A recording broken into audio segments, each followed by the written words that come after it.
Մեկոր ինչպես հայտնի այսօր երկրորդ օրն է եւ պետք է հարցաքննությունը տեղ ունենա կրկնեմ դատարկ, փուչ,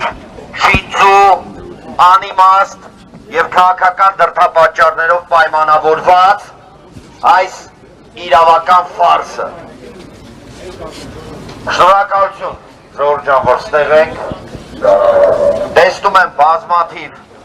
դեմքեր ով շատ շուտվանից ճանաչում եմ իրականում իրավիճակը պարզից պարզ է այն ինչ մենք այսօր տեսնում ենք դա դասական առումով քաղաքական հետապնդում է ով ինչ ուզում ասի ով ինչ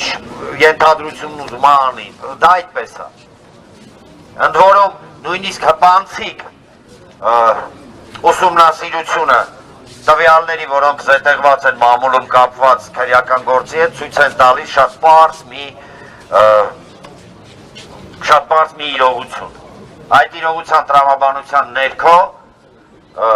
ոչ թե պարոն Ծառուկյանը ոչ թե մեղադրյալ պետք է ճանաչվի, այլ պետք է ճանաչվի տուժող, որովհետև այն ինչ տեղի է ունեցել, սա նոր պատմություն չի։ Իրանում իմիջիայլոց այս գործի շրջանակներում իրավական գործընթացներ էին տեղի ունեցել եւ իրանական պատկան մարմինները դատարանը որոշել էր, որոշում էր ընդունել, որ հենց Գագիկ Ծառուկյանի հանդեպ է կատարվել թե մեքենայություն, թե հանցագործություն։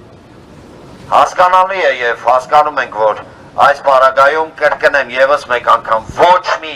իրավական, ընդհանրապես ոչ մի իրավական հիմքեր չկան։ Յուրաքանչյուր դեպքում մենք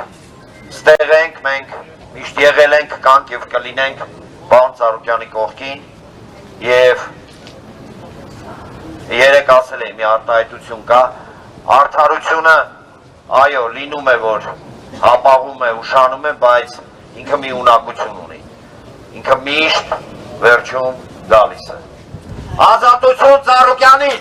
Ազատություն! Ազատություն! Ազատություն!